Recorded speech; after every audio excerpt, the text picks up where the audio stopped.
Good night, good night. It's the 23rd of March 2023. You're very welcome back. I had a video on there recently. It's on YouTube. It's also on Rumble, but this is on YouTube. Electric cars. It has 4 comments at the moment. It has 36 views. Now, some of the comments, all the comments are positive and they are not taking issue. But one man, Adam Bostwick, which may be his correct name, I don't know, it doesn't really matter. We're not out to dox anyone anyway. But Alan Doxic writes about it. Now, bear in mind, there was a video, there was a part of it on heat pumps as well. Now, what I'm going to deal with now is the electric car part, and I'll do another video hereafter on the heat pump part. Now, what he says is, this video is full of complete misinformation. Now, again, I'm not giving out to the man commenting because that's good and healthy. I'm all for that type of interaction. And utterly incorrect facts. Heat pumps are 100% not a scam. Right? 100% not a scam. They are completely the real thing. This guy just doesn't understand the first thing about thermodynamics. Well, I have a book there somewhere, a huge book on physics. I have operated and did mechanical engineering and workshop practice all my life and studied as part of my campaign against the green energy racket. And it's not true to say I don't know anything. There are several laws of thermodynamics and physics, and one of them is you cannot create energy. You cannot create energy out of nothing. Energy cannot be created out of nothing. That is a main principle that must be remembered.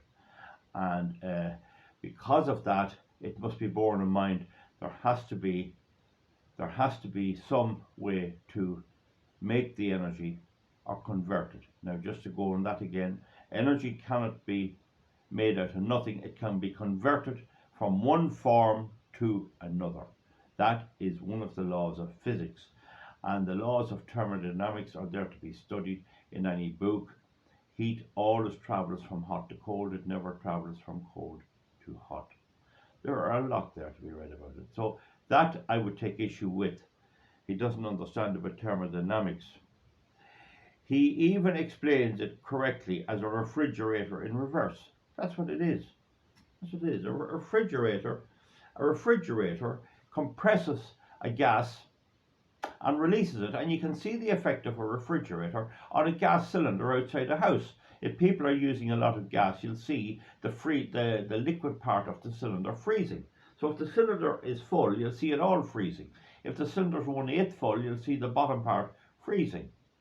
That's how it works, but it takes electricity to do it. There's an electric motor inside in the fridge. I've often disassembled them and took them apart and used them for other purposes as a hobby.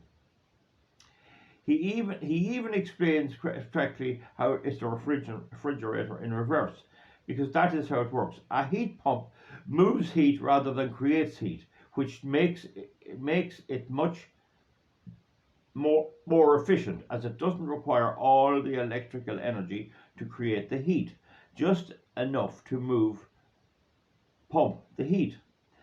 Also, there are ways there now. That is the heat pumps part. Now he goes on to deal here with the electric vehicles, and we'll just park that for the minute. Now, the first thing about it is, he says it just moves the heat. It moves what heat? It's 7.5 degrees in Ireland outside tonight. It's cold and it has a chilly, damp air, and there are showers all the time. You wouldn't stay out voluntarily very, very long. And if you hadn't a bit of heat in the house, you would not be comfortable in that house. Now, the first thing I would challenge him on is, show me a heat pump with no electricity connected. If it's efficient and it does the job, why do you need electricity all. That's the first thing. I claim you need the electricity because it's the electricity creates the current, the heat. You cannot come along and take heat from that position and raise the temperature over here without an input of energy. That's what a convection heater does. That's what an oil heater does. That's what a stove with coal burning in it does. But with the electricity, the burning of the fuel happens at the power station. There is coal, oil and gas burning, and it going up the flue, and there's clinker being thrown out and all that, and there's CO2 at a power station. And it's travelled via the conductors, the cables, to the house. And the house has the heat pump. Now, the other question I'd ask him is this. How is it that the Irish government will not give a grant for heat pumps unless you have the top level of insulation in your house? If a heat pump works, this is an old farmhouse here where I farm from. It's not my main house. If a heat pump worked, why can't I install it here where there's not too good insulation? How come it always has to be top of the range insulation? And that's because if you have top of the range insulation and you're heating your house with electricity, you will need less electricity than if you don't have insulation. But if you heated that house with oil, you'd have a much more comfortable and warmer house and lesser bills. Now, of course, if electricity is cheap, well, it's not so bad. But electricity, when you pay your electricity bill now, you're paying for your coal, oil and gas. The wind element, here in Ireland we have a lot of it, the wind element is paid for at the highest rate of the three fuels. So of the three fuels, whichever is the highest rate of price, that's what the wind energy gets. Okay, that's what that complaint is here to the national broadcaster, is about that. Okay, so the first thing is, run it without electricity. See how far it gets. It won't work. Come along next. How come it's always in a highly insulated house? Right? There are more inquiries I have to make. I know people have a new house with a heat pump. They were promised it cost €100 a month.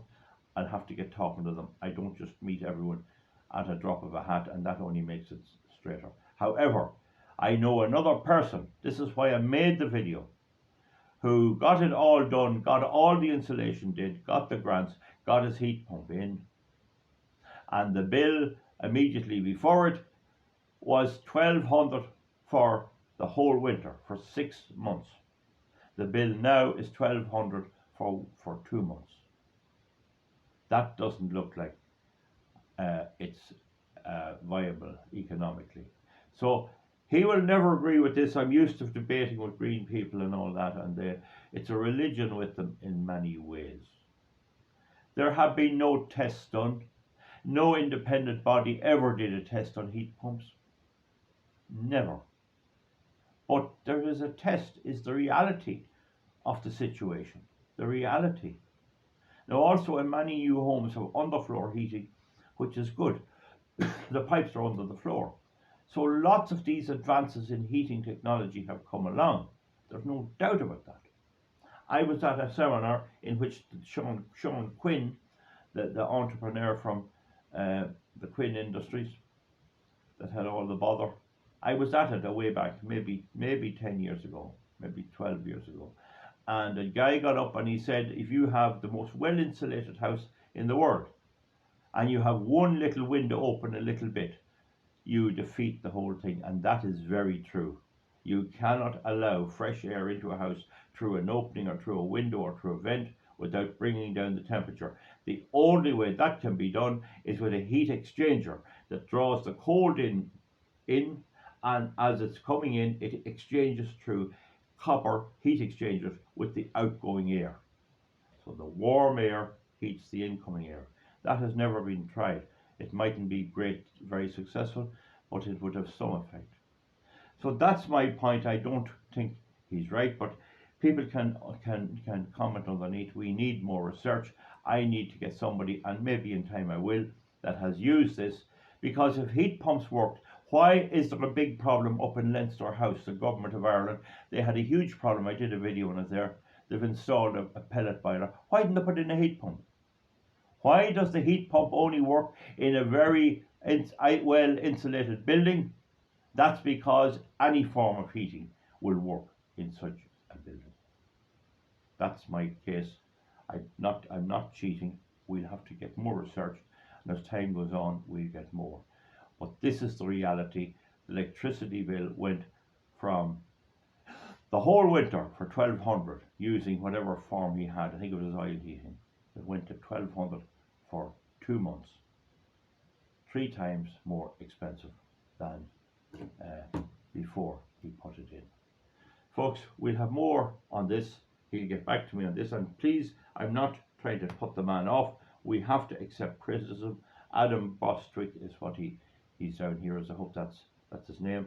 But we need to get this right. The day for bluffing, the day for tomfoolery, the day for ads on the television and the radio and vested interests and green ministers is over. It's gone too serious. We have a terrible problem worldwide with energy. A big company has closed down in Germany, a big steel company. It was going from 1380. There's a clamour for coal, oil and gas, and particularly gas in Germany and in Europe. There was an awful problem getting enough for the winter. If heat pumps worked, why aren't they all using them? Why are they looking for gas? If they worked, they'd work. Well, the point is they don't work. That's the bottom line. We'll have a lot more on this, and we'll have a bit of fun with it as well. Please comment, please give thumbs up and thumbs down. And the next one I'm going to do now is the electric cars. Bye, thank you.